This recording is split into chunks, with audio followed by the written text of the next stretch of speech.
Mis queridos amigos de Comunio, los saludo en este nuevo tema que espero sea de muchísima utilidad para seguir dando razón de nuestra fe, como dice San Pedro, que es al final el verdadero centro de la teología. No se trata de ideas extrañas, sino de tener una fe que pueda ser razonada, pensada, pero que no se olviden, es un regalo y un don divino. Hoy quisiera hablarles de un tema que es fundamental para la Iglesia y para la Sagrada Escritura y que sirve casi como base para poder entender la Sagrada Escritura como palabra de Dios. Es el tema de la inspiración. La pregunta que usted debe hacerse cada vez que entra es: ¿qué significa que la Biblia sea palabra de Dios? ¿Cómo así que fue inspirada por Dios? ¿Cómo es que ahí Dios nos habla, como nos dicen muchos sacerdotes en nuestras parroquias? Ese es el tema del día de hoy. ¿Qué se entiende cuando decimos que Dios nos habla en la Sagrada Escritura? Este texto, esta hermosa palabra que leemos cada domingo en comunidad, nos ha de servir para escuchar la voz de Dios que nos habla suavemente, en murmullos muchas veces. Por eso, bienvenidos a esta nueva sesión de formación con el tema de la inspiración. Deseo con todo el corazón que podamos hacer juntos un viaje muy lindo a través de este tema que no es tan fácil, pero que vamos a intentar al menos adentrarnos lo mejor que podamos en él para salir confiadamente a volver a decir palabra de Dios y que tú puedas responder con total tranquilidad: gloria a ti, Señor Jesús. Bienvenidos a esta sesión de formación sobre el tema de la inspiración.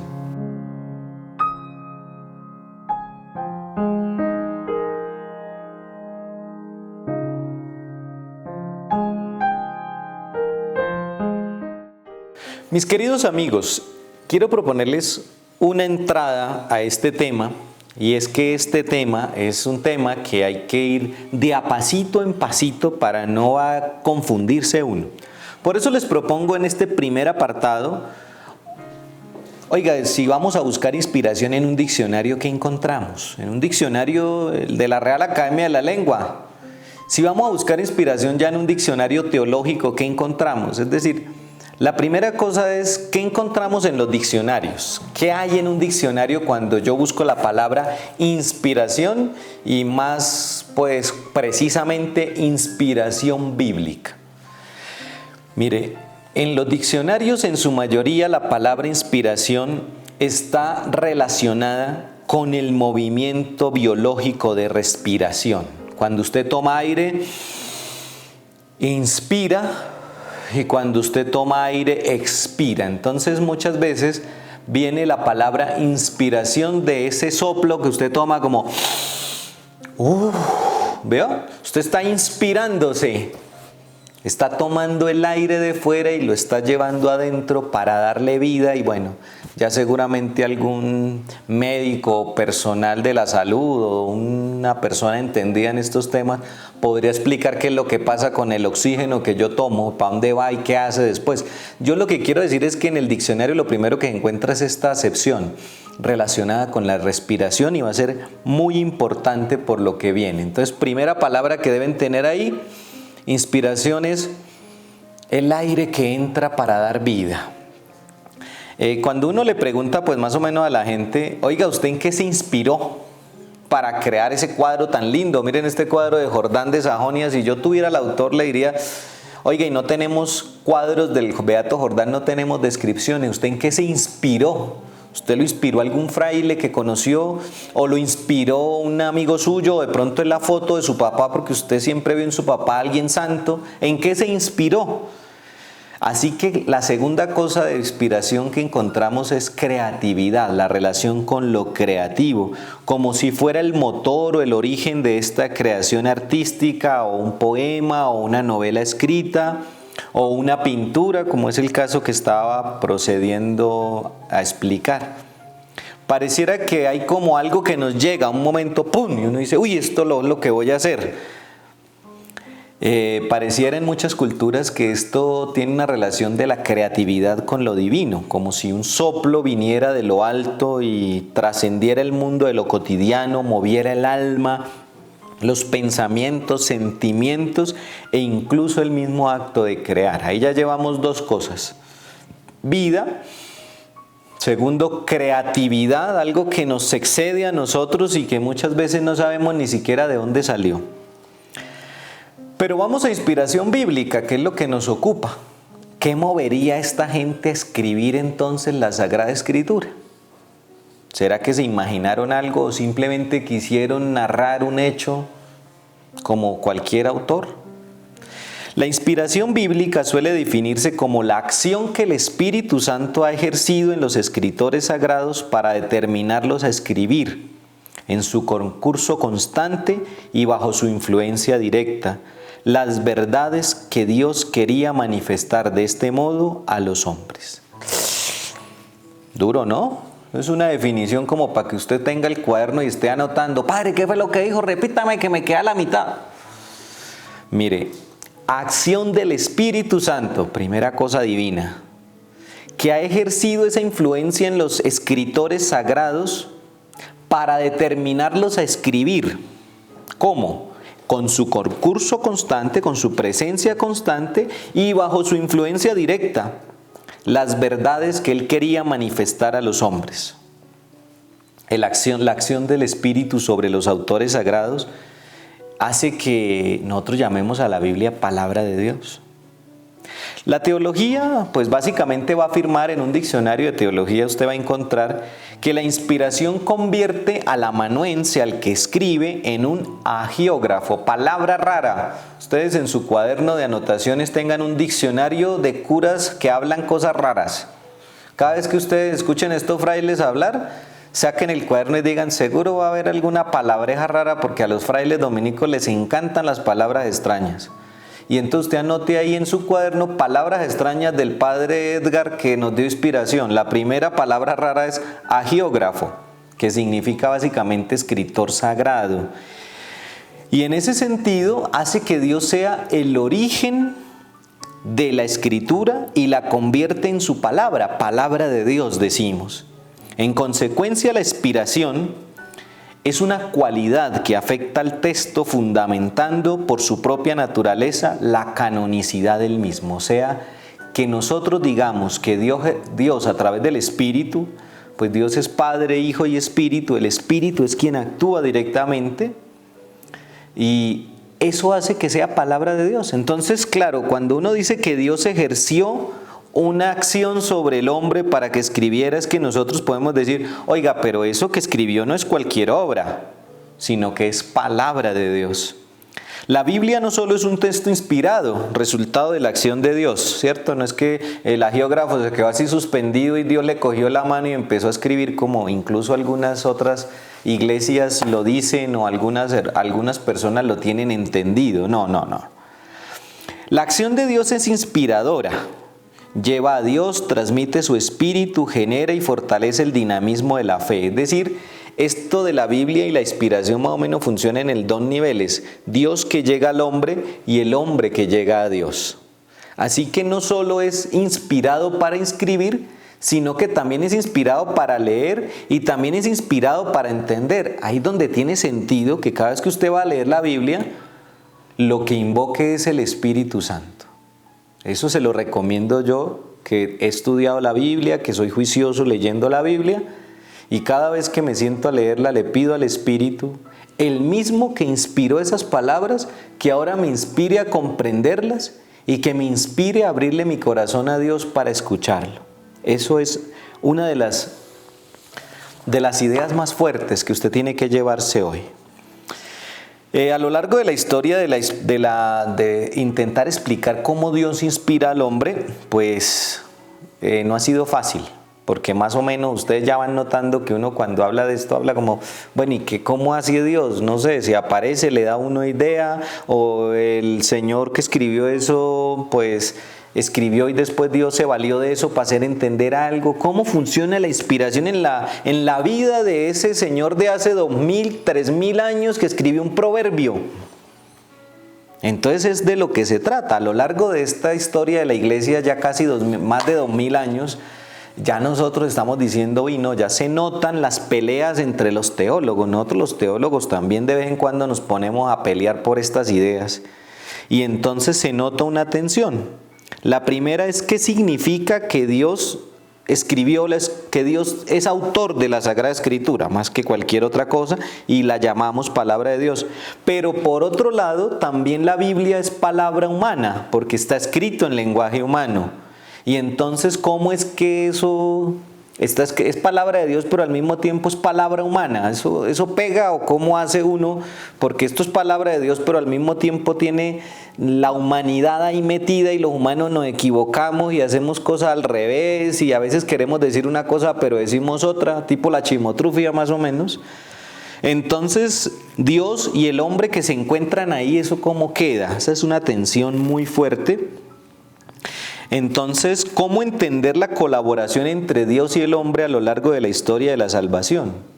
Al final vamos a tener que decir que este es el misterio de la encarnación. Cuando vean Cristología, pregúntenle al que les dé Cristología, Padre, ¿cómo se entiende la encarnación no solo del Hijo de Dios, sino de la encarnación de Dios en la historia humana completa? Que incluso hasta nuestros días hay que preguntarnos cómo es que Dios se sigue encarnando en nuestra historia. Pues en modo de síntesis, como para terminar esta primera parte, vamos a recoger de pronto algunas formulaciones que a lo largo de la historia se han hecho, y sobre todo de la Biblia, de ciertos documentos importantes, como para decir, quedamos más o menos ya con ganas de seguir adelante. La segunda de Timoteo 3:14 y la segunda de Pedro 1:16 y el 19 al 21, pues da más o menos un carácter divino a los libros. Dice que son palabra divina y eso hace que la misma palabra de Dios reconozca que Dios está en el origen y es el garante de la autoridad de estos textos que leemos. Por otro lado, la Iglesia en los diferentes concilios ha reconocido que la Biblia tiene a Dios por autor.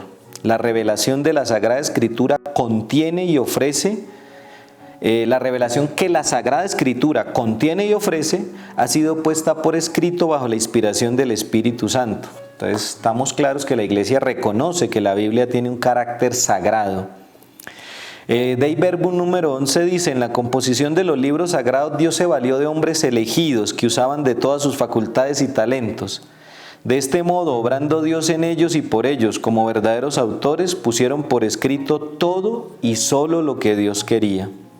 Así que, pues lo que estamos afirmando es que hay una colaboración muy íntima entre Dios y los hombres para participar nosotros en la creación de la palabra y en la transmisión de la obra de la salvación. Concluyo diciendo que hay que tener mucho cuidado en las inspiraciones particulares. Entonces no se le aparece a uno solito.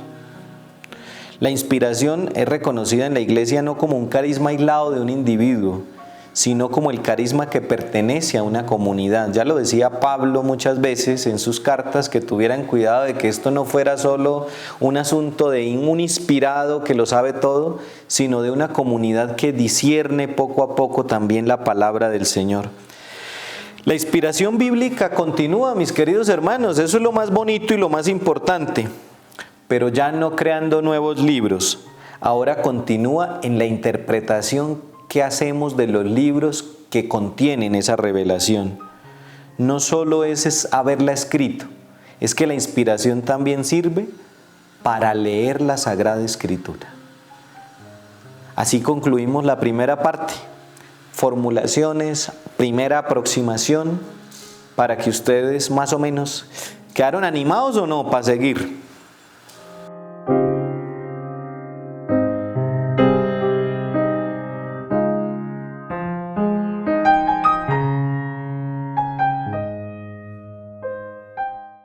Listos. Ya cumplimos el primero de los objetivos, que era generar interés, primer conocimiento allá. ¿Qué es la inspiración? ¿Cómo así que Dios inspiró? ¿Dios habla a través de los hombres? No, ¿cómo puede ser esto? Vamos al segundo de los apartados de esta charla, y es esto en el mundo pagano, o sea, fuera de la Biblia, cómo se ha entendido y cómo lo entiende la Sagrada Escritura. Tengo dos textos que son fundamentales, les pido que si no tienen la Biblia, vayan y la traigan, porque vamos a leer la Sagrada Escritura usted y yo juntos y vamos a tratar de entender esos dos textos y usted los va a rayar bien, los va a colorear, porque vamos a tratar el tema en la Sagrada Escritura. Entonces, ¿cómo se entiende el vocablo inspiración? ¿Qué significa en textos que no son bíblicos y en los textos bíblicos, cierto? El vocablo inspiración, que en griego, donde en el idioma original en el que fue escrito el Nuevo Testamento aparece theopneustos, solo aparece en el Nuevo Testamento en 2 de Timoteo 3:16. Sin embargo, pues obviamente, como dice que la Escritura, pues la tradición de la Iglesia ha dicho que todos los libros pues que se han definido como canónicos son inspirados. Entonces, pues de algún modo la palabra inspiración, o que diga que la Escritura es inspirada, aparece una sola vez en 2 de Timoteo 3:16. Pero no solo dentro del mundo religioso, católico o judío aparece esto. También en otros pueblos anteriores y a veces vecinos de los judíos y vecinos también nuestros, han aparecido la palabra inspiración. Y es que en el Antiguo Testamento, pero también en la cultura semitas cercanas, babilonias y demás, la inspiración como palabra estuvo unida a un movimiento de personas que se llamaban los profetas. Normalmente uno, cuando habla de un profeta, uno dice el profeta por definición es el que habla en nombre de Dios. Entonces esto, antes de ser un texto escrito, fue un texto oral. El profeta habló en nombre de Dios. Y ustedes, cuando leen el Antiguo Testamento, a veces Dios profetiza: y será destruida la capital de Samaria, oráculo del Señor. ¿Cierto? El profeta dice: esto que estoy diciendo no es mío, esto es un asunto que Dios me mandó a decir. Entonces, en el Antiguo Testamento hay toda una idea de que Dios habla a través de los profetas. Y en muchas culturas antiguas, la griega, la romana, es decir, culturas que llevan mucho tiempo y que estudiamos en historia, también tenían sus propios profetas. Ahí está un poco el primer problema que tenemos para definir inspiración, porque un profeta no escribía, un profeta hablaba. Un profeta tenía la primera función, era oral, la de decir en nombre de Dios lo que Dios directamente le había inspirado. Esa estrecha relación entre profecía e inspiración provocó muchas confusiones dentro del Antiguo Testamento y también especialmente en el mundo pagano. Sobre todo porque existió un modelo que era la mántica, es decir, la posesión divina. Es decir, había personas escogidas, hombres o mujeres, indistintamente. Normalmente no había tantas diferencias, o no era solo para los hombres o era solo para las mujeres, no. Cada dios tenía su templo y en esos templos se entraba y a veces se encerraban y tomaban cosas y olían, y bueno, eso se volvía un cúmulo de ritos que entraban en éxtasis. En Grecia se cuentan muchas de esas posesiones. Y entonces, pues muchos de los templos en Egipto, en Grecia, en Roma, en Babilonia y en muchas otras culturas antiguas, cada templo tenía sus propios sacerdotes y sus propios sacerdotes profetas, que lo que hacían era entrar en una cierta éxtasis de danza y de muchos otros tipos de alucinógenos, incluso en algunas culturas. Y lo importante era que uno pudiera escuchar a Dios directamente. El más famoso de todos fue, que ustedes seguramente lo pueden buscar por internet, el oráculo de Delfos. Iba gente de todo el mundo a buscar el oráculo de Delfos y allá se encerraban en unas piedras, en unas cavernas, se metían los profetas y salían allá con una visión mística los viajeros y demás. Entonces, pues más o menos esto funcionaba así. El rey o los que gobernaban consultaban al profeta a ver qué era lo que Dios decidía. También en nuestras culturas sucedía que Dios daba signos y los signos eran interpretados por los profetas, que el sol salió, el tigrillo saltó. Todo al final es un lenguaje divino que solo el profeta sabe interpretar y que nosotros, los que no somos proféticos, solo tendríamos que obedecer. En esa concepción, el fenómeno del éxtasis pues el inspirado solo es un medium, ¿no? Todavía hay medium, el medium del doctor José Gregorio, el medium del difunto no sé qué cosa que nos habla, la medium de los ángeles. Ustedes eso lo ven por televisión y se anuncia fácilmente en muchos lugares. Ese medium es solo un instrumento en manos de la divinidad que lo utiliza para comunicarse. Por tanto, el profeta bíblico a veces se convierte solo en un personaje que predice el futuro, porque esa es otra de las consecuencias de esto, que al final Dios, como sabe todo, pues a través del profeta nos comunica Él mismo lo que quiere decir y casi nunca sobre el pasado, casi siempre sobre lo que va a ocurrir, porque lo que ya pasó, ¿cierto? Pero lo que va a ocurrir. ¿Cuántas personas todavía se leen la mano, no? Oiga, mi marido me está engañando, léame la mano, léame el tinto, léame el tabaco, léame todo. Con que no le lea el WhatsApp es suficiente, pero de resto, una maravilla. Así que, pues aquí el tema es que el mensajero no tiene nada que hacer. Es solo una mecánica. Yo le presto mi voz y usted hable. Sería un poco como se entendería la inspiración. ¿Es eso el modelo que la iglesia piensa? Como que los escritores, los que pusieron por escrito la Sagrada Escritura eran mediums. La verdad no. Pero quería decirlo porque hay muchas personas que creen que así es, que Dios se posesionó de una persona y esta persona como un zombie iba escribiendo solo lo que Dios quería. Además, aunado a eso hay muchas películas que así lo hacen ver. ¿Qué dice la Escritura? Vamos a revisar el texto que les dije. 2 de Timoteo 3, 14, 17. Búsquelo ahí, la segunda carta de San Pablo a Timoteo, en el capítulo 3, los versículos 14 al 17 dicen así. Pero tú permanece en lo que has aprendido y te ha sido confiado, considerando de quiénes lo aprendiste.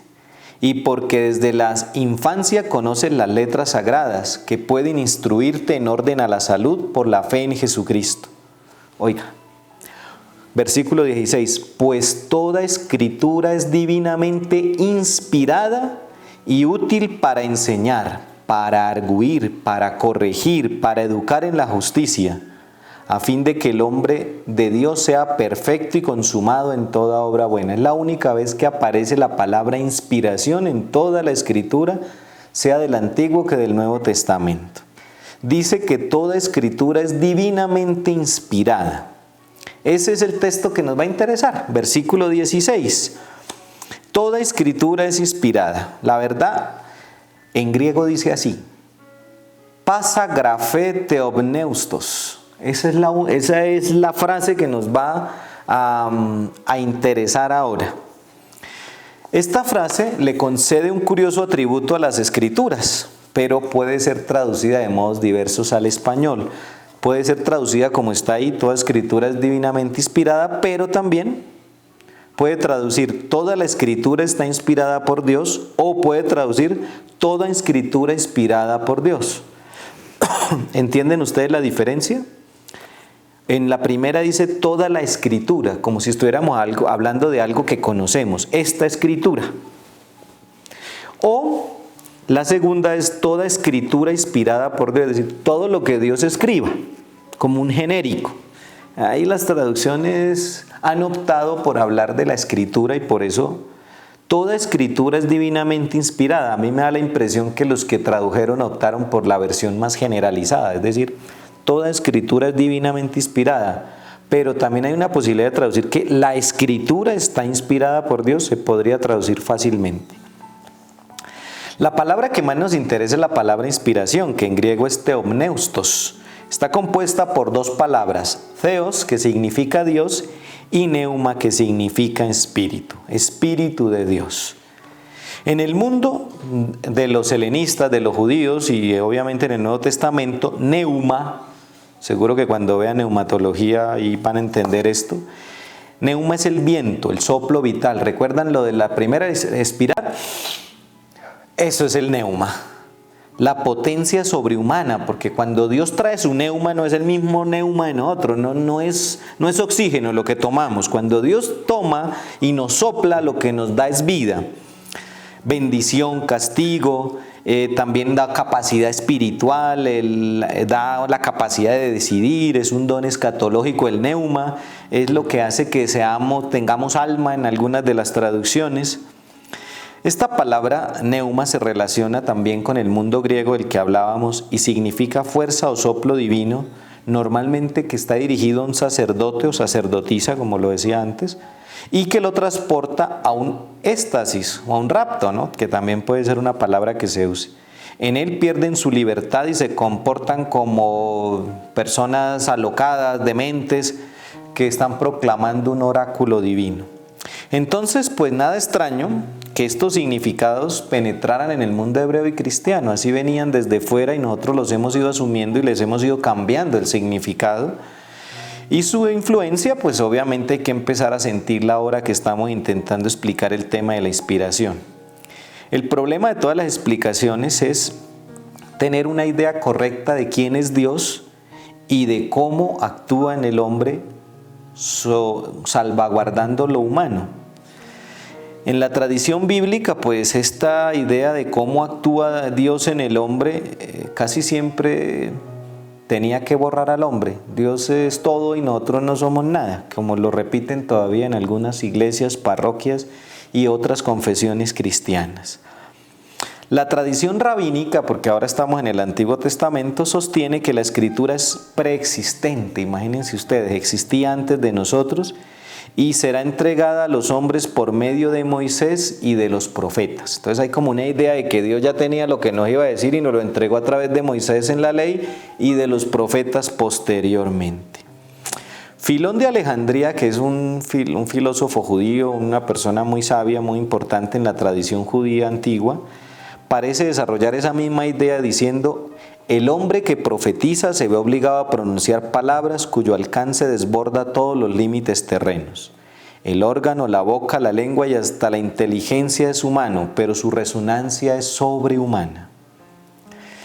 En otro lugar también Filón de Alejandría comenta: soy yo, le dijo a Moisés, el que te inspira lo que hay que decir sin la intervención de tu inteligencia. Soy yo el que mueve el órgano de tu voz según lo que es justo y útil. Yo soy el que mantendré las riendas de tu palabra y haré cada revelación por tu boca sin que tú comprendas. El profeta, poseído por Dios, pierde entonces la conciencia de sí mismo y se remonta al Espíritu Divino. Dios actúa sirviéndose de las facultades de esta persona. Hay que tener mucho cuidado porque esta no es la concepción de la iglesia. Pero quiero hacerles ver que desde antiguo había una idea de que inspirar era una cosa donde a uno le quitaban como la libertad, uno dejaba de ser hombre y se volvía solo un muñeco, como si fuera un ventrílogo que está moviendo la cabeza y los labios. Abran de nuevo la Biblia y vamos a buscar la segunda de Pedro 1, capítulo 1, de los versículos 20 al 21. Entonces, segunda carta de San Pedro, en los versículos 1 del 20 al 21 dice así: pero ante todo, tened presente que ninguna profecía de la Escritura puede interpretarse por cuenta propia, porque nunca profecía alguna ha venido por voluntad humana, sino que hombres movidos por el Espíritu Santo han hablado de parte de Dios. Tan lindo, ¿no? Sino que hombres movidos por el Espíritu Santo han hablado de parte de Dios. Estos versículos nos ayudan a complementar un poco lo que veníamos diciendo allá en el tema de Timoteo, y es que la comprensión de la Biblia como escritura profética, la inspiración es parte entonces de la profecía. Podemos concluir esta segunda parte diciendo esto: a partir de dos textos bíblicos que leímos, la Sagrada Escritura no nos habla de la esencia de la inspiración, no la define como nosotros quisiéramos. Solo nos dice que plasmar la palabra de Dios en la Escritura es atribuida al Espíritu Santo. Así que yo quiero que ustedes entiendan que aquí hay, en este segundo tema, en este segundo apartado, lo que quería decirles básicamente es que en el mundo de afuera hay una idea de un éxtasis y un arrebatamiento que Dios nos toma y nos vuelve instrumentos. La Escritura del Nuevo Testamento en dos textos solo dice que la Escritura es inspirada, y San Pedro en su carta nos dice pues que hombres inspirados por Dios, es decir, nos deja como una idea de siga usted intentando a ver cómo logra comprender esto. Es lo que vamos a hacer ahora. En la tercera parte es Bueno, y la iglesia en 2000 años, ¿cómo ha entendido este par de frases? ¿Están listos para el tercer momento?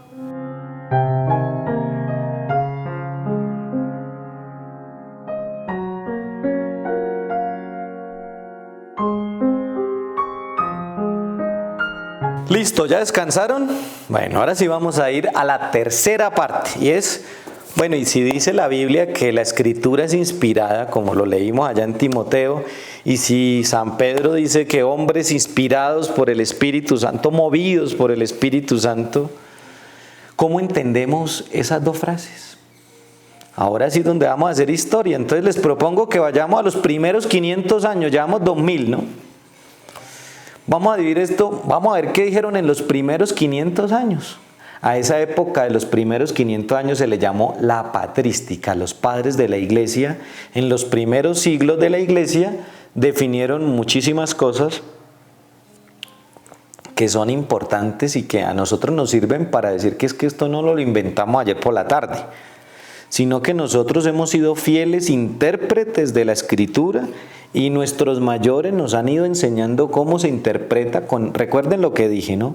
Con el mismo espíritu que fue escrita, es el mismo espíritu que nos lleva a interpretarla. Vamos entonces a la época de los padres de la iglesia. Tenemos más o menos cuatro teorías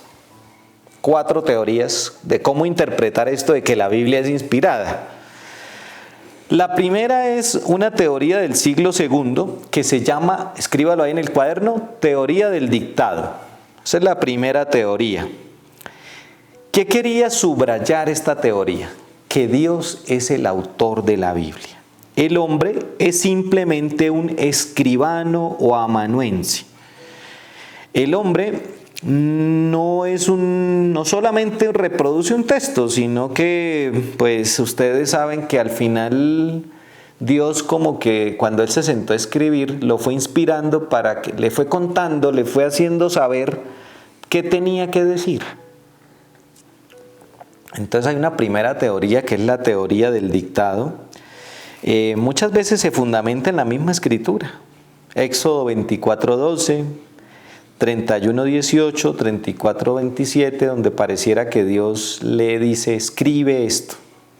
Y entonces más o menos así entendieron la inspiración. O sea, ¿por qué esto es palabra de Dios? Porque Dios se la dictó a un escritor sagrado.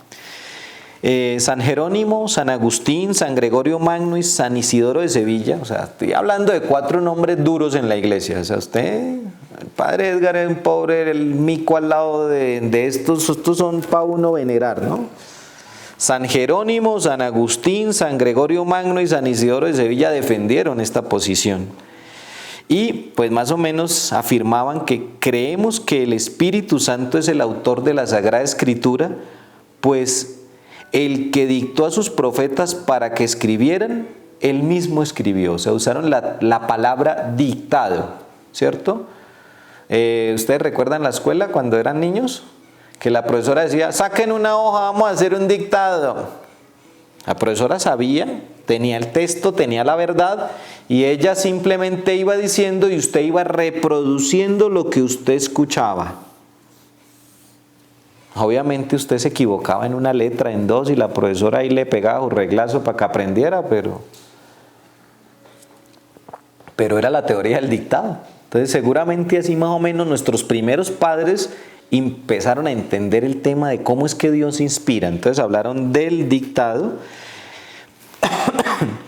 En el Concilio de Trento, cuando se habló de la teoría de la inspiración verbal, el dominico Domingo Báñez, uno de nuestros hermanos en el Concilio de Trento en 1548 afirmó: el Espíritu Santo no solo inspiró la materia contenida en la Escritura, sino que también dictó y sugirió cada una de las palabras que expresar. O sea, hasta el Concilio de Trento y posteriormente la teoría del dictado funcionó perfectamente. Entonces, pues lo que les decía es que esto salvaguarda el hecho de que Dios haya sido quien escribió, o sea, quien es el autor de la Escritura. Segunda teoría, la del instrumento. La teoría del instrumento ve al profeta como un instrumento de Dios. Dios se sirve del escritor como el músico utiliza su instrumento musical o el escritor usa la pluma. No se puede interpretar una melodía si falta alguno de los dos. Es decir, usted puede ser un excelente intérprete de la guitarra, pero si le entregan unas maracas, pues seguramente que sonará muy horrible. Entonces la teoría del instrumento un poco quiere ir hacia el otro lado y es, sí, Dios inspiró, Dios dictó, Dios es el origen, Dios es el autor, pero el instrumento también es importante. No es lo mismo tocar una guitarra desafinada que tocar una guitarra española perfectamente afinada. Eso tiene su arreglo, ¿no? Entonces, claro, un buen instrumento hace que suene mejor la música. O un pincel nuevo, un pincel pelo de Marta. ¿Recuerdan ustedes cuando estaban en la escuela el pincel? Eso le tenían hasta nombres y le decían, no traiga el pincel tal y eso porque eso pintaba las líneas finísimas. O sea, no solo es importante el que hace, sino también el instrumento. Entonces, pues un poco el segundo es la teoría de que el hombre es el instrumento. Y si falta cualquiera de los dos, ya no quedaría bien la obra, y la calidad de la obra depende tanto del autor como de su instrumento bien hecho. En esto, pues intentaron más o menos cada uno decir cómo la escritura inspirada, pues tenía a Dios por autor y al hombre por instrumento. Clemente de Alejandría, refiriendo a los que escribieron, a los agiógrafos. ¿Recuerden la palabra rara del día? Agiógrafo. Bueno, Clemente dice esto de los agiógrafos. Aquellos santos hombres no necesitaban de palabras artificiosas, ni tenían que hablar con afán polémico. Les bastaba con ofrecerse sinceramente a la acción del Espíritu Santo, para que aquel divino plectro bajado del cielo, usando de los hombres como de instrumentos musicales, cítara o lira, nos revelaran las realidades celestiales y divinas. De este modo, los padres de la Iglesia hacían frente a una herejía que se llamó el montanismo, donde consideraba al profeta, al agiógrafo, como un medium simplemente. Esta tesis tiene una ventaja y es que no anula al ser humano. Tampoco pensemos que es solo un uso pasivo del hombre. El hombre es protagonista. Sin embargo, hay que decir que aunque nos suena hasta bonito un poco esta tesis del instrumento, el Vaticano II no usó nunca más la terminología del instrumento como sí lo habían hecho antes del concilio el Papa Pío XII, Benedicto XV y León XIII en sus escritos acerca de la inspiración bíblica. Sin embargo, a partir del Concilio Vaticano, esta teoría del instrumento, este lenguaje del instrumento no ha seguido siendo usado, pues porque tiene también sus dificultades de interpretación. Tercera teoría, teoría de la carta o del mensaje. El representante pues, más importante de esto es San Gregorio Magno. Dice, quien lo haya escrito el libro de Job, resulta inútil que lo preguntemos, creyendo como creemos sin dudar que el autor del libro es el Espíritu Santo. Mire esta concepción tan linda. ¿Por qué se están peleando por quién escribió el libro de Job? Al final lo más importante que hay que confesar es que el autor del libro es el Espíritu Santo. Supongo que recibimos y leemos la carta de un personaje importante y no preguntamos quién la escribió, ¿cierto? Cuando usted escribe, oiga, enseñarle a las mamás o a las abuelas a usar el WhatsApp es un lío. Y cuando usted ve que del WhatsApp de su abuelita salió un mensaje bien escrito, usted dice, ¿quién lo habrá escrito?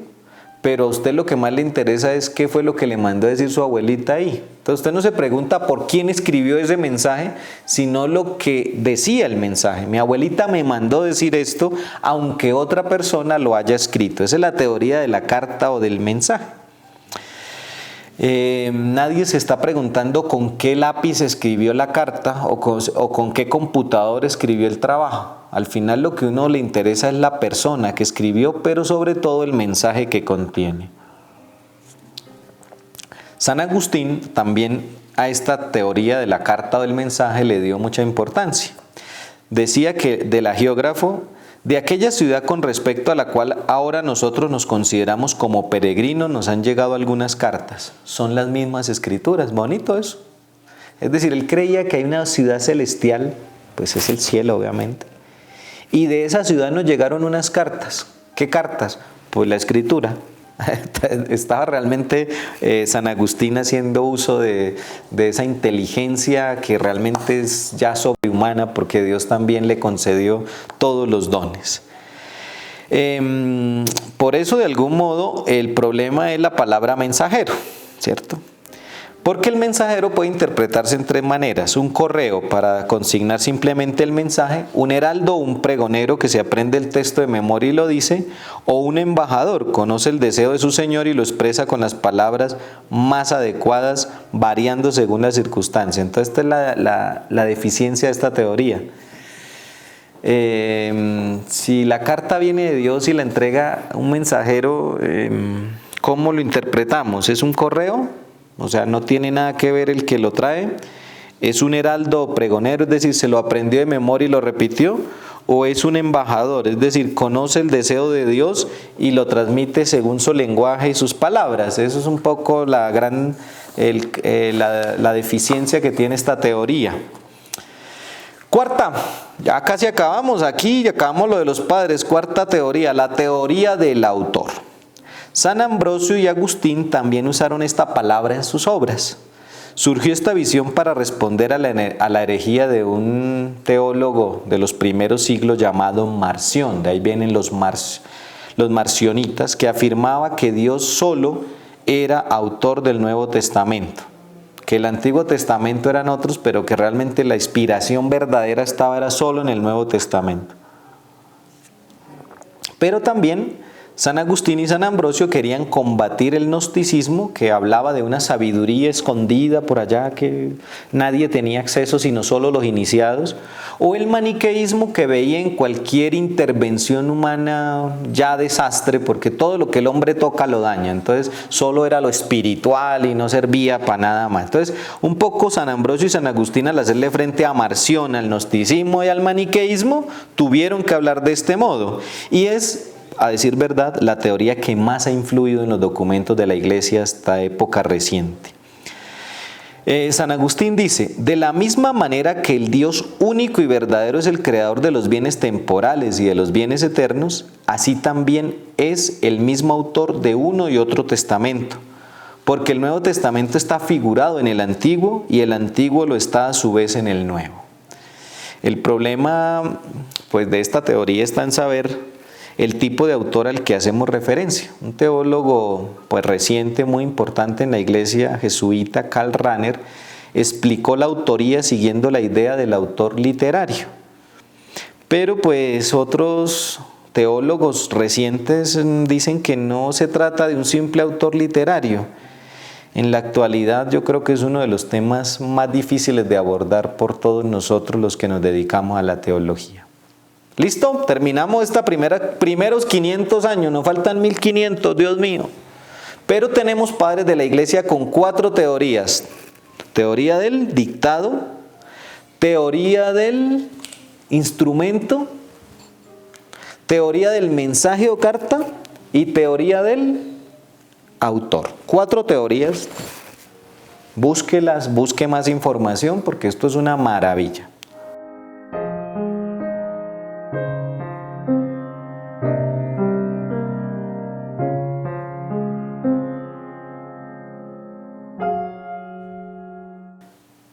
Les había dicho que van los primeros 500 años que son fundamentales para toda la teología porque allí se definen grandes verdades.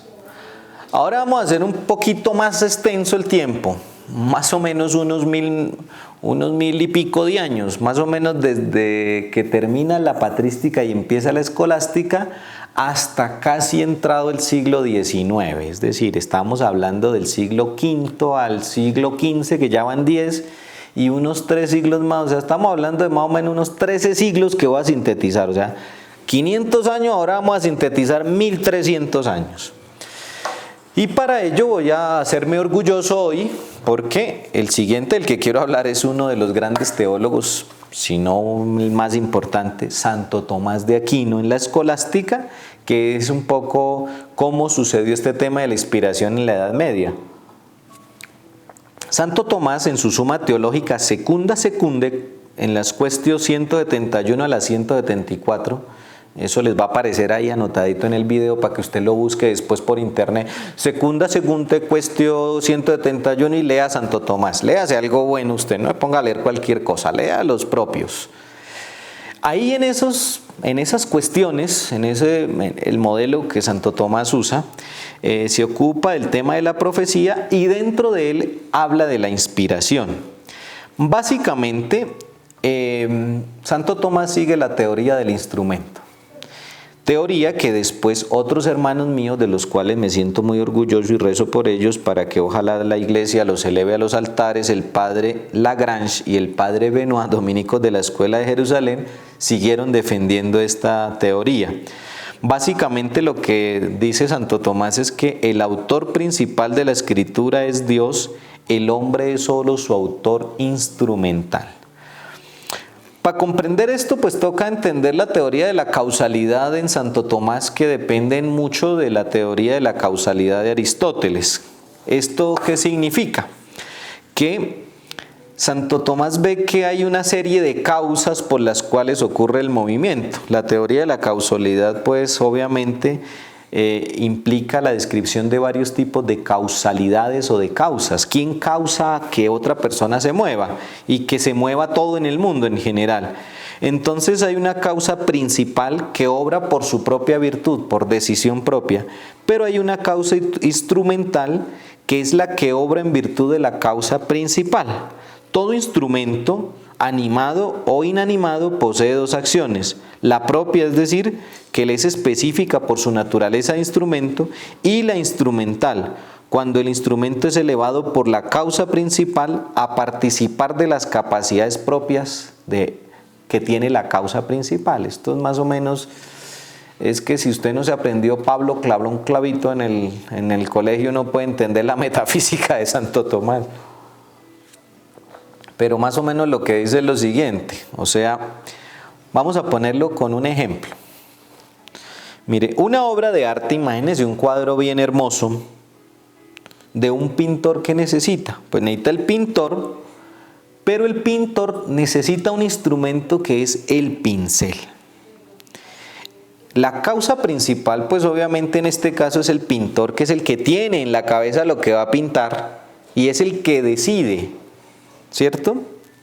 Y entonces el pincel, pues lo que posee es una causa instrumental. Él no se mueve por su propia voluntad, sino que cuando lo toma el artista, pues tiene una acción propia, que es, ¿para qué sirve el pincel?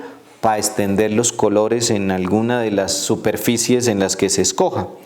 Esta capacidad se lo permite los pelos de los que está formado, es decir, su propia naturaleza lo hizo para que pudiera extender colores, ¿cierto? Si le faltan los pelos, pues no extienden nada, porque lo que tienen es un palo.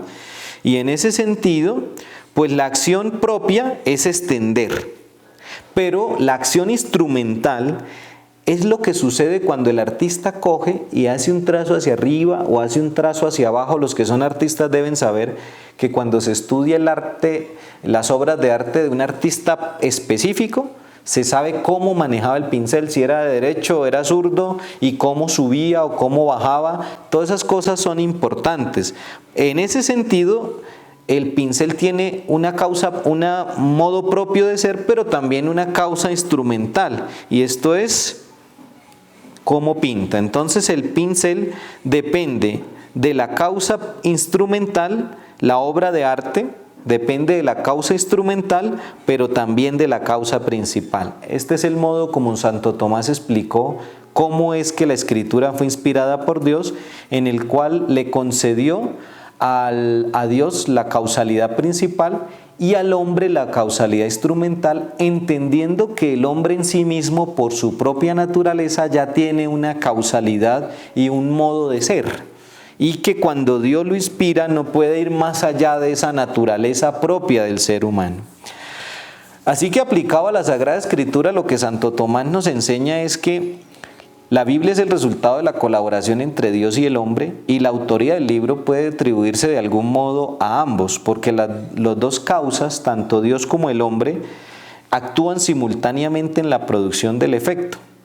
Es por eso difícil determinar qué es lo que Dios hizo y qué es lo que el hombre hizo, y por ello en la tradición católica Dios es el autor o causa principal, mientras que el hombre es la causa o autor instrumental. Dios, actuando como autor principal, mueve, sugiere, asiste al escritor para que produzca el libro, y lo hace de un modo peculiar para que produzca un efecto sobrehumano. Santo Tomás pensaba que la acción de Dios recaía sobre todo en las potencias del intelecto. Pues lo bueno de la explicación de Santo Tomás es que pues se conserva el hecho de que Dios es el que inspira, pero al hombre se le da un papel muy importante. El hombre sí es un instrumento, pero es un instrumento animado, libre, inteligente, vivo, activo, que coopera con Dios en esta obra. Pues es un poco la capacidad que Dios tiene de valerse de la gente principal, de la gente instrumental, para hacernos llegar hasta nosotros su propio mensaje, su propia revelación.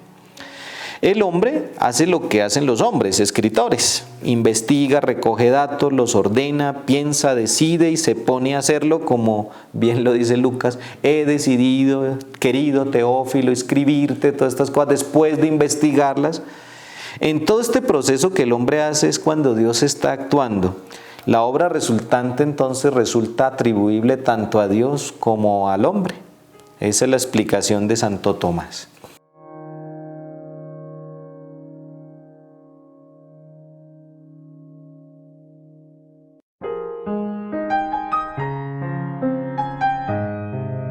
Posteriormente, el magisterio eclesial en el Concilio de Trento, pues repite más o menos lo que ya había dicho en otros concilios, sobre todo en el de Florencia. Dice esto: el mismo único y Dios es el autor del Nuevo y del Antiguo Testamento, y la inspiración es la razón y fundamento que nos permite afirmar el carácter divino de los libros. Pues es que la verdad, como el Concilio Tridentino tuvo una discusión con el protestantismo, con la Reforma protestante, y los protestantes nunca negaron la inspiración, entonces pues básicamente no hubo mayor cosa que decir. Sin embargo, entender esa frase de que Dios sea el autor causó una controversia muy dura, y se crearon dos teorías: la teoría de la naturaleza bíblica, la inspiración verbal y la inspiración real. O sea, hay dos teorías después del Concilio de Trento, y esas dos teorías pertenecen a dos dominicos. Dos dominicos se agarraron y, mejor dicho, casi se agarran de las mechas, ponen a pelea, y los dos representan una postura. Domingo Báñez, pues tenía como la idea de la inspiración verbal. O sea, Domingo Báñez decía, este dominico hermano nuestro, con este mismo sayal iba por todos lados, leía la escritura desde la óptica de la revelación profética, es decir, defendía la inspiración verbal para salvar el papel de la divinidad en este proceso. Según él, el Espíritu Santo no solo inspiró las cosas contenidas en la escritura, sino que además dictó y sugirió cada una de las palabras. O sea, lo que de algún modo preocupaba a Domingo Báñez era que Dios no hubiera inspirado cada palabra exacta, sino que fuera como escogencia del autor esa palabra. A eso le preocupaba a Domingo Báñez, y él decía, no. El Espíritu Santo no solo inspiró el mensaje que dictó, sino también cada palabra que se usó está inspirada por el Espíritu Santo. Su hermano de comunidad, de convento, seguramente esas discusiones en el comedor tenían que ser muy sabrosas, porque eran dos hombres extremadamente inteligentes, y mientras se tomaban un tintico después del almuerzo seguro pegaban estas discusiones tan buenas. Pero Melchor Cano le decía, mire hermanito, con todo el cariño, con todo el amor de Jesucristo, pero usted está equivocado. La escritura, en primer lugar, es un lugar teológico, porque es obviamente quien nos ha regalado toda la reflexión sobre los lugares teológicos. Entonces ahí el tema no es una redacción infalible del texto, le decía Melchor Cano.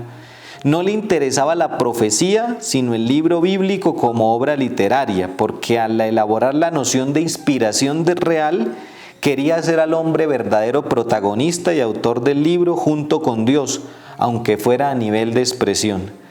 Según Melchor Cano, la inspiración afecta al contenido de la Escritura. Es decir, Melchor Cano dice, mire, lo que la Escritura dice es palabra de Dios. Pero la palabra que escogió, o sea, la palabra gato que está ahí o la palabra ambiguo que está ahí, esa no es necesariamente una inspiración divina, sino que el hombre escogió las palabras y las puso en orden, intentando pues hacerse instrumento de Dios pues con su humanidad para decir lo que Dios así le inspiraba. Entonces, por un lado, Domingo Báñez decía, no, todo está inspirado por Dios, hasta la coma y la tilde. Y Melchor Cano dice, pues no, la verdad es que lo que está inspirado por Dios es el mensaje, pero no cada palabra y cada tildecita, no. Entonces ahí, ustedes se imaginan cómo debieron ser esas discusiones allá en esa universidad y lo rico que debió ser seguir a estos dos teólogos. Pues uno de los jesuitas, siguiendo a Melchor Cano, el jesuita Lesio, en sus famosas tesis condenadas por la Universidad de Lovaina, definió esto. Primero, no es necesario que cada palabra esté inspirada por el Espíritu Santo. Segundo, no es necesario que cada una de las verdades y proposiciones estén inspiradas inmediatamente por el Espíritu Santo al escritor. Tercero, si de un libro escrito por obra del hombre sin la asistencia del Espíritu Santo, el mismo Espíritu Santo atestigua que allí no hay nada falso, dicho libro es Sagrada Escritura. Es decir, Lesio llevó al límite la posición de Melchor Cano y ahí le valió pues que la Universidad Teológica de Lovaina le dijera, oiga hermano, hasta allá no llegue, hasta allá no vaya. Entonces Lesio, pues cuando recibió ese llamado de atención, esa condena que le hicieron los teólogos de Lovaina, afirmó que lo que él quería hacer ver no es que se necesita una nueva inspiración para cada palabra o proposición de la Biblia, sino que Dios inspiró. Y no inspira cada palabra, sino que inspiró al autor que, como ya Santo Tomás lo decía, pues hizo uso de su propia naturaleza humana. Entonces, pues, la verdad lo que Lesio volvió a pensarse fue el punto 3, donde él decía que si un libro fue escrito por un hombre y ahí no hay nada falso, el Espíritu Santo lo confirma como verdadero, y ahí fue donde él dijo, espere, toca rectificar, porque parece que inspiración podría ser sinónimo de aprobación. Como que usted escriba lo que quiera y Dios lo lee y si le gustó, pues se la aprobó como un mensaje suyo, pero bueno, ahí no hay nada raro. Entonces ahí fue donde Lesio tuvo que decir, espere, todavía no. En esta línea de pensamiento de Lesio, pues está Juan Hahn, Hahnenberg, todos ellos pues coinciden en profesar la teoría de la inspiración real frente a la verbal, que son las dos posiciones que empezaron allá nuestros hermanos dominicos. Y pues yo creo que después del Concilio de Trento lo que se quiso subrayar sobre todo fue la participación humana, y pues en muchas de las teorías se oscureció la acción de Dios. Por ejemplo, Juan Hahn rechazó todo influjo previo de Dios en los autores humanos de los libros canónicos. Entonces la inspiración básicamente es que Dios preservó del error al autor. O sea, escriba lo que usted quiera, que Dios no va a hacer que usted se equivoque. Hahnenberg dice que el problema de la inspiración realmente hace referencia a incluir un libro dentro del canon. Lo que hace que él sea inspirado es que lo metieron en el canon. Entonces vuelve el tema un tema menos espiritual, menos de acción humana, de encarnación, y más un tema eclesial, como si al final pues Dios lo que hace es que encuentra un montón de libros y inspira a los jefes de la iglesia para que digan, de todo este montonero de libros, estos son inspirados. Eso es un poco lo que estos dos autores, entonces hay que tener mucho cuidado porque este tema fácilmente fue deslizándose hacia una importancia del papel humano y fue bajando la importancia del papel divino. Más o menos ahí llegamos al Concilio Vaticano I, que pues definió muchas cosas también, y pues dice que los libros del Antiguo y del Nuevo Testamento la Iglesia los tiene como sagrados y canónicos, pues porque no solo los compuso por trabajo humano, sino que después aprobados por su autoridad, no solo porque contengan la revelación sin error, mire lo que dice el Concilio Vaticano I, sino porque habiendo sido escritos bajo la inspiración del Espíritu Santo, tienen a Dios por autor y como tales han sido entregados a la Iglesia. Si lo que hace el Vaticano es corregir un poco a Alessio y a los dos que lo siguieron en esa idea de que el ser humano es muy importante, dice, espere, una cosa es que el ser humano tenga un papel, pero no se puede quitar a Dios de la inspiración. Si alguno no recibiere como sagrados y canónicos los libros de la Sagrada Escritura con todas sus partes, como los enumeró el Concilio de Trento, sea anatema. Entonces, un poco, pues, lo que el Concilio Vaticano II nos hace ver es que hay que tener mucho cuidado porque el tema de que la palabra de Dios sea también palabra humana puede hacernos deslizar peligrosamente hacia un todo es humano y Dios tiene como labor o una labor eclesial de escoger unos cuantos libros o una labor desde que no se equivoque está bien, que terminaríamos en una teoría de Dios aprobó los libros que escribieron unos seres humanos. Entonces un poco yo creo que aquí hasta antes del Concilio Vaticano un poco llegamos todos ahí. En los intentos de explicar un poco este problema, pues otros autores nos legaron 2 o 3 ideas nuevas, sobre todo el cardenal Francelín, que es un jesuita que colaboró con el Vaticano I, muy importante.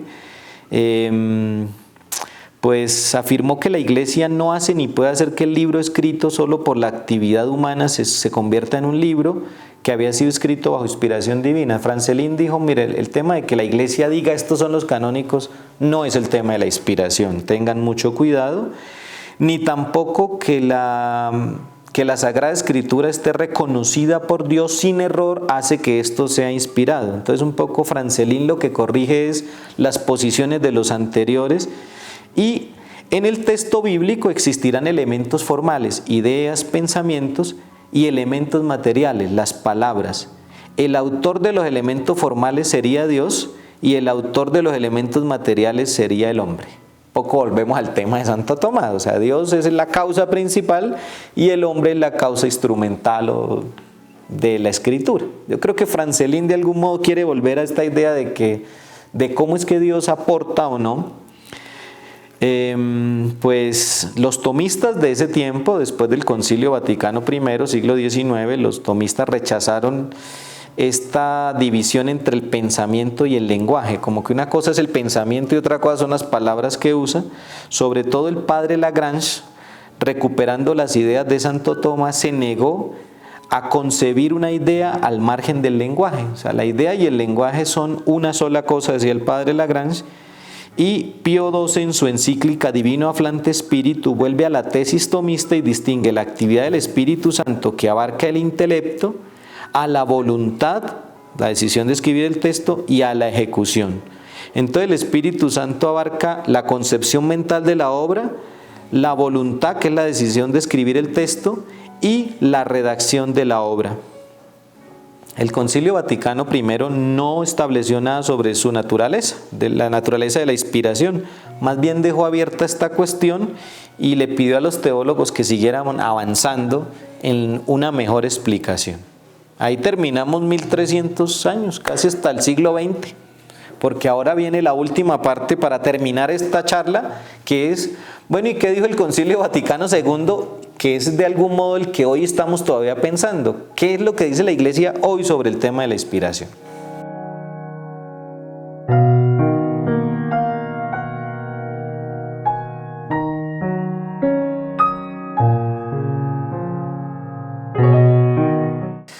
Listo, vamos a los últimos 50 años.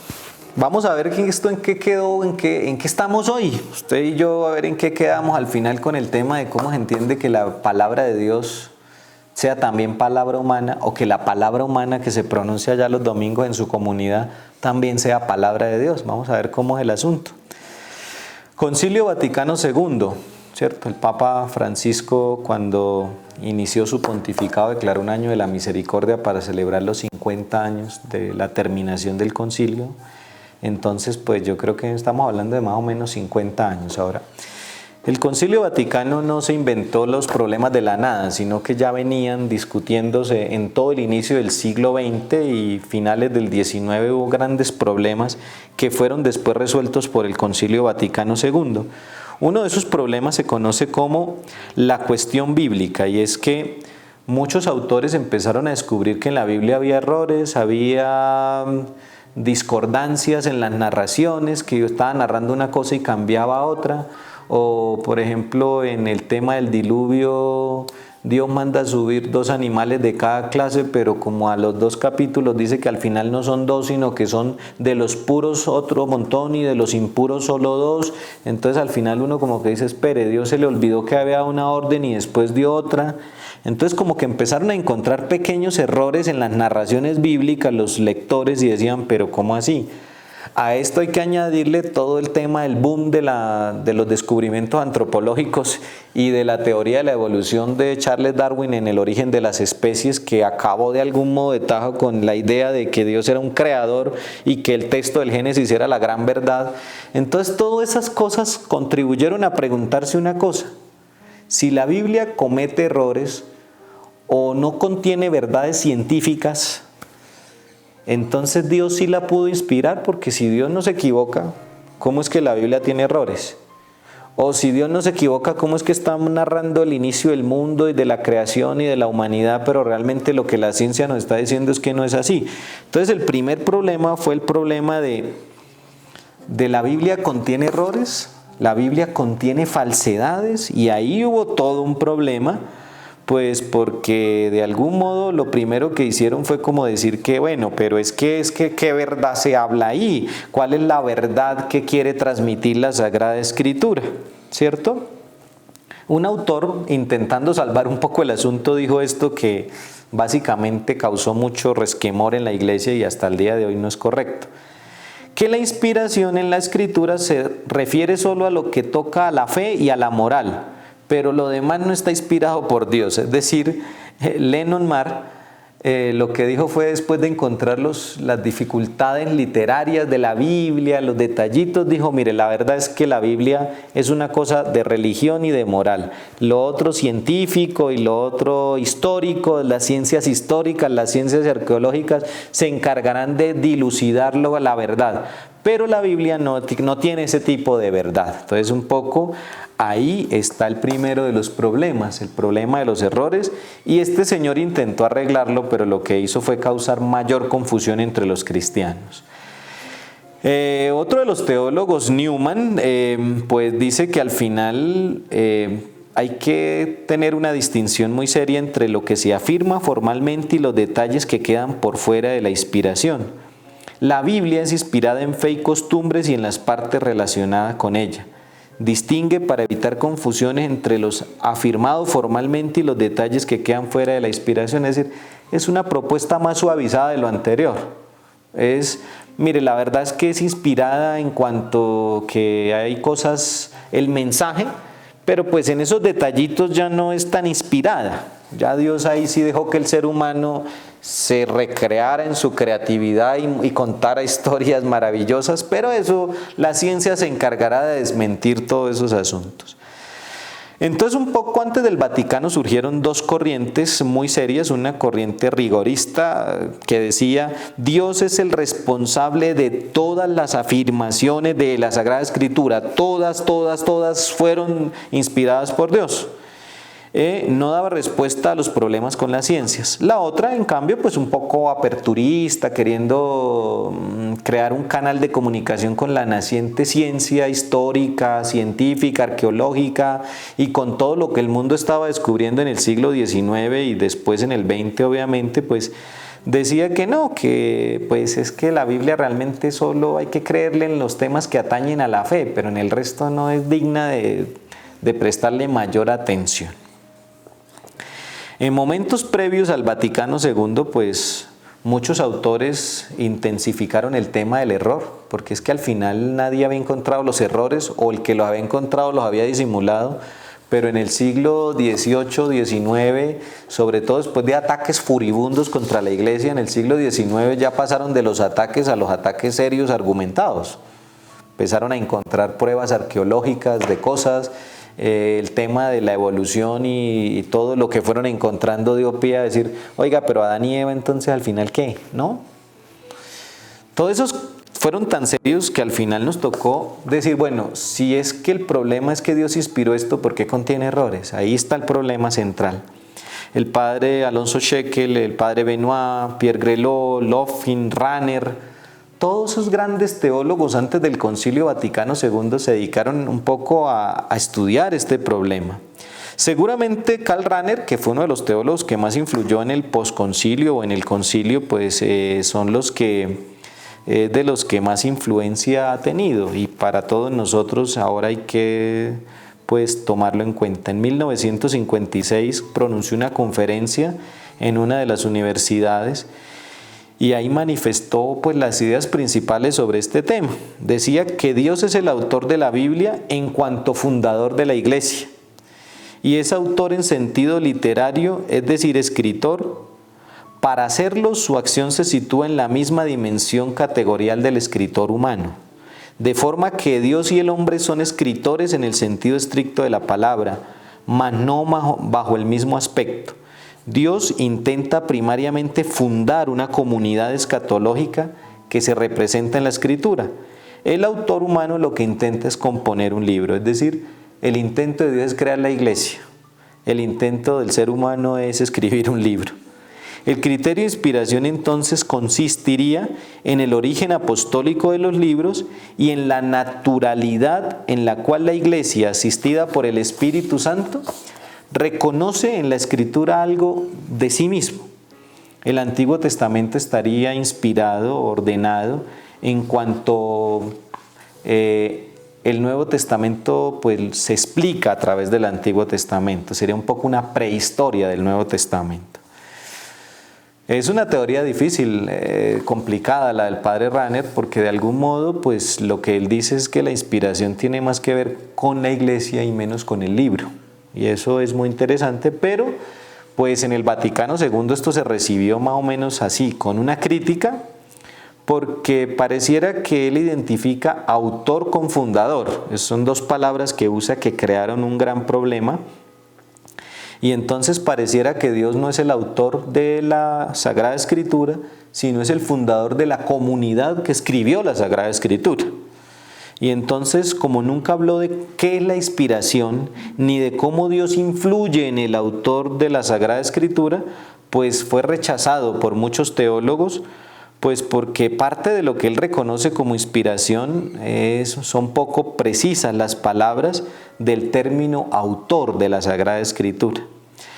Se le agradece a Karl Rahner haber situado la inspiración en el problema, en el ámbito de la eclesiología y en el tratado de Dios. Eso se le agradece mucho a Rahner porque al final dio como algo importante y es, espere, cuidado con interpretar la Escritura por fuera de la comunidad iglesia escatológica en camino hacia Dios, ¿no? Así llegamos al Vaticano II, con una de los documentos más importantes, la Dei Verbum, sobre todo en el numeral 11, en 1965, presentó la inspiración como un misterio. Esta me parece que es una cosa muy sabia y es al final no hay que empezar diciendo que hay cosas que también tenemos que seguir investigando y tratar de entender que las cosas de Dios no se pueden abarcar ni agarrar completamente y hay que también dejarle espacio a Él para que actúe. Dejó claro la senda para continuar investigando cuál es la naturaleza, qué es la inspiración. El padre Alonso Shekel escribió un libro muy lindo después de eso sobre la Biblia como creación literaria. Si en algún momento lo pueden conseguir, es muy recomendada su lectura. Pues actualmente la mayoría de manuales con los que estudiamos inspiración bíblica, con la que le enseñamos a estos muchachos en teología y en la mayoría de facultades, pues tienen como dos líneas de estudio. El primero es el proceso psicológico de la inspiración, es decir, cómo Dios inspira al hombre. Y el tema que sigue es otra línea, la sociología de la inspiración. ¿Quiénes son esos autores en qué ámbitos, la obra producida. Es decir, hay como una pregunta y es por la acción de Dios en el autor, y la otra pregunta es por la comunidad en la cual Dios está inspirando ese libro. Es un poco como las dos líneas actuales por las cuales vamos. Quiero decirles que después de todo este camino quedan muchos problemas por resolver. Ya nos hemos dado cuenta que hay muchos libros que no tienen un solo autor, sino que tienen varios autores. Es el caso, por ejemplo, de Isaías, que aceptamos que tiene 3 autores en 3 momentos históricos distintos. Entonces Dios inspiró a cada uno por aparte, o hay muchos autores que son realmente recopiladores de otros pedazos que ya existían en otra parte. Entonces el tema de cómo explicar varios autores. El tema de la inspiración como un carisma comunitario, es decir, ¿cuál es el papel de la iglesia en la inspiración? ¿Este señor lo encerraron en una pieza a escribir un libro y ya? ¿O muchas de las cosas que dicen fueron usadas primero en la catequesis, en la liturgia, y de ahí pasaron a ser, por ejemplo, el Padre Nuestro? ¿El Padre Nuestro no fue escrito o se rezaba en las comunidades y después cuando pusieron por escrito el Evangelio se puso el Padre Nuestro allá? Entonces hay un segundo tema y es el papel de la comunidad en la inspiración. El tercer problema abierto es ¿cómo establecemos adecuadamente la relación entre autoría divina y humana? Que es un poco lo que venimos tratando desde el inicio, todavía no lo resolvemos. Pues hay que seguirlo discutiendo y ver cuál es el mejor modelo. Ahora, por otro lado, está el problema de la relación entre Sagrada Escritura y Palabra de Dios. ¿Dios solo habla a través de la Escritura? ¿Y el magisterio de la Iglesia en dónde queda? Y el papel profético de tantos hermanos bautizados y consagrados y ordenados, es el problema de la homilía, ¿no? ¿La homilía sí es inspirada o no? La mayoría no, pero hay unas que sí.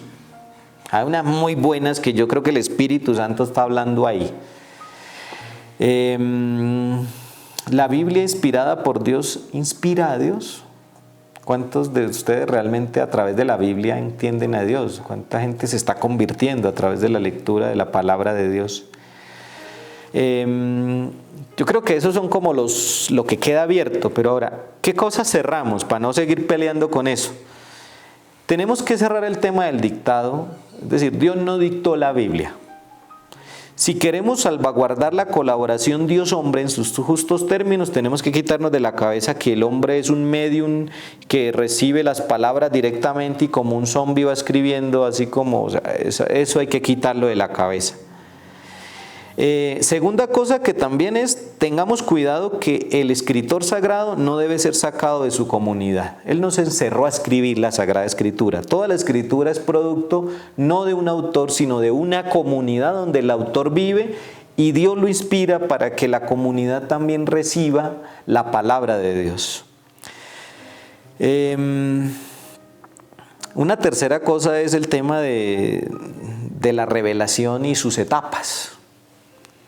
Es decir, muchas veces lo que se escribe para una comunidad tiene una resonancia que cuando se lee siglos después tiene otra muy distinta por el tema de la cultura, por el tema de la experiencia. Entonces hay que entender también que Dios va revelando a cada hombre lo necesario para su salvación.